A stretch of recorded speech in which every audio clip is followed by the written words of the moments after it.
Surat penting dari pusat untuk penerima PIP atau KIP tahun 2023. Jangan sampai bantuan PIP kalian dicabut karena tidak mengetahui informasi ini.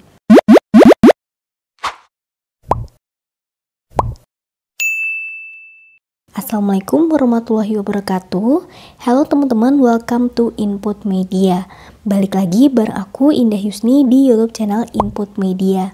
Di video kali ini aku akan menginformasikan mengenai surat edaran resmi dari pusat, yaitu mengenai bantuan PIP atau KIP tahun 2023 ini. Ternyata jika teman-teman tidak memenuhi syarat-syarat ini di tahun 2023 ini, maka bantuan PIP atau KIP teman-teman ini tidak kembali dicairkan.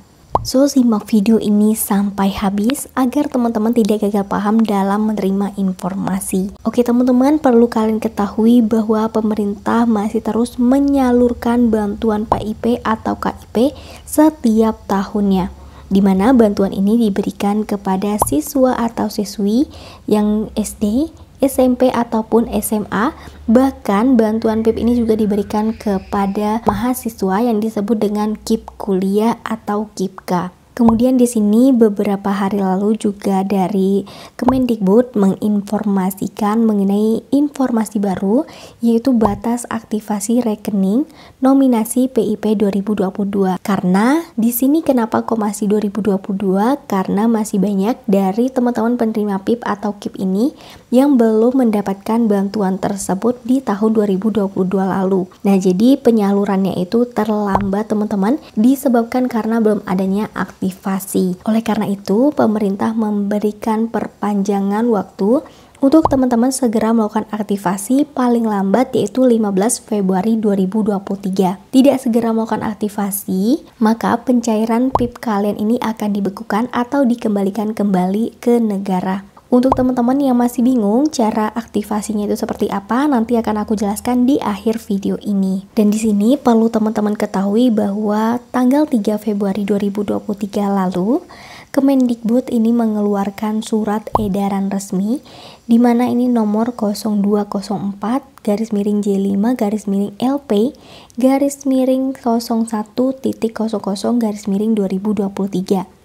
perihal pemberitahuan cut-off pemutakhiran data peserta didik. Nah, itu artinya di sini isinya yaitu tentang petunjuk pelaksanaan program PIP Indonesia Pintar, menjelaskan bahwa sasaran penerima PIP yang ditetapkan oleh Pusat Layanan Pembiayaan Pendidikan Puslapdik salah satunya bersumber dari usulan Dinas Pendidikan Provinsi untuk jenjang SMA, SMK, SLB, SPLB, dan SMA LB.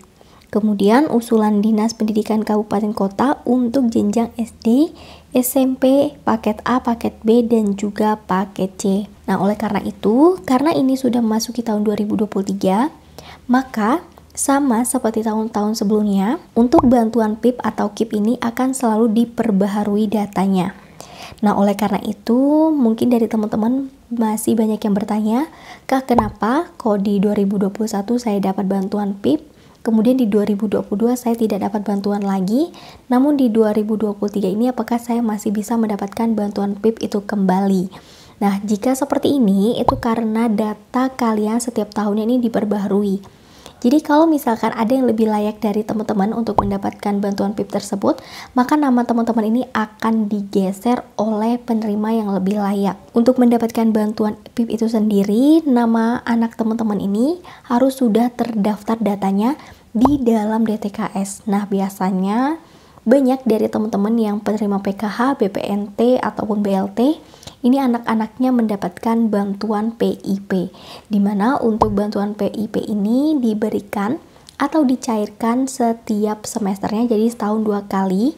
Untuk anak SD itu mendapatkan bantuan sebesar Rp450.000. Untuk anak SMP ini mendapatkan Rp750.000, sedangkan untuk anak SMA mendapatkan bantuan sebesar Rp1 juta.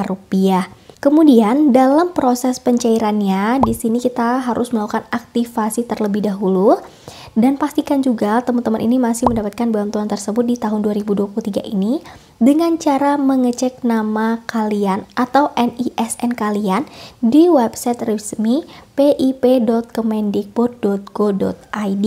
Maka setelah teman-teman masukkan NISN kalian, teman-teman akan terdata apakah penerima bantuan PIP di tahun 2023 ini atau tidak.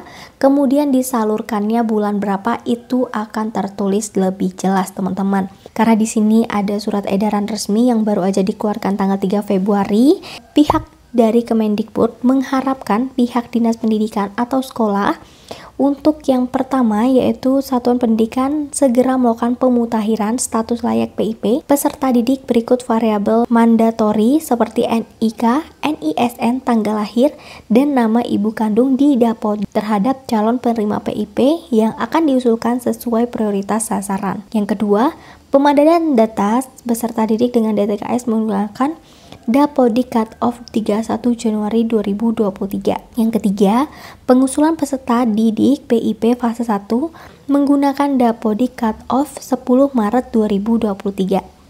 Oleh karena itu, bagi teman-teman yang ingin anaknya mendapatkan bantuan PIP ini namun namanya tidak terdaftar di DTKS, maka teman-teman harus segera mengusulkan dari sekarang juga ke pihak sekolah masing-masing dengan cara membawa KK, kemudian surat keterangan tidak mampu, atau jika teman-teman ini punya kartu KKS dan namanya di DTKS itu lebih bagus teman-teman.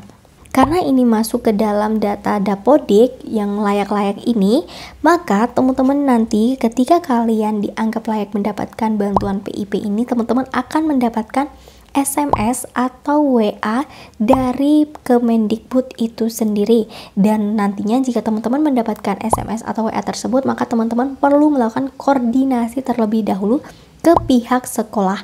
Apakah benar ini adalah WA untuk melakukan aktivasi dari Kemendikbud yang resmi atau tidak.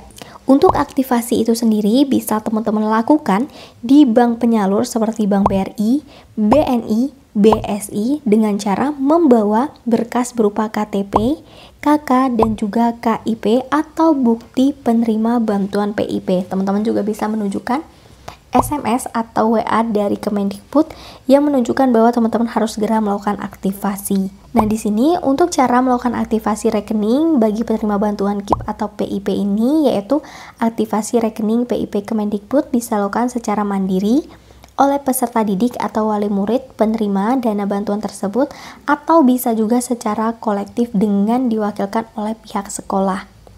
Jika dilakukan secara mandiri, proses aktivasi rekening penerima dari jenjang SD harus didampingi oleh orang tua atau wali murid.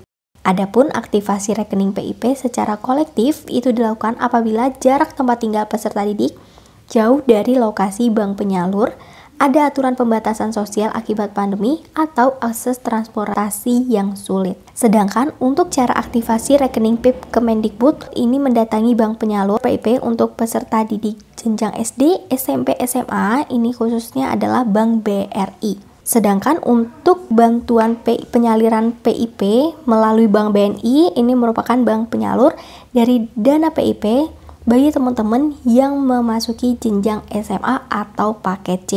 Kemudian nantinya teman-teman ketika sudah sampai di bank tersebut, teman-teman akan diminta untuk mengisi formulir pembukaan rekening simpel yang disediakan oleh petugas. Setelah aktivasi rekening berhasil, peserta didik atau wali murid akan menerima buku simpel dan juga kartu debit yang dapat teman-teman gunakan untuk menarik dana di ATM ataupun teller bank tersebut. Dan di sini buat teman-teman yang syarat untuk dokumen aktivasi rekening PIP-nya secara kolektif, yang pertama, teman-teman harus memberikan surat kuasa dari peserta didik atau orang tua atau wali peserta didik ke kepala sekolah. Yang kedua yaitu surat keterangan kepala sekolah yang menerangkan siswa penerima PIP atau ke surat keterangan aktivasi rekening dari kepala sekolah. Yang ketiga, surat pertanggungjawaban mutlak SPJTM yang ditandatangani oleh kuasa peserta didik. Yang keempat, identitas diri kuasa peserta didik. Dan yang kelima, kepala sekolah atau guru yang diberi kuasa harus menunjukkan surat pengangkatan jabatan yang masih berlaku baik itu asli maupun fotokopi. Nah, jadi ketika teman-teman mendapatkan SMS aktivasi itu teman-teman harus koordinasi dulu untuk ke pihak sekolahnya, kemudian nanti pihak sekolahnya mengarahkan seperti apa dan ikuti aja alurnya. Nantinya teman-teman akan mendapatkan bantuan teman-teman senilai nominal per jenjang masing-masing. Oke, jadi bagi teman-teman yang ternyata mendapatkan bantuan PIP ini, segera lakukan aktivasi agar bantuan PIP teman-teman ini bisa segera dicairkan. Jadi itu dulu informasi dari aku, semoga informasi yang aku berikan ini bermanfaat buat teman-teman. Jangan lupa untuk tinggalkan like dan di-share ke teman-teman lain agar lebih banyak yang tahu mengenai informasi ini. Wassalamualaikum warahmatullahi wabarakatuh.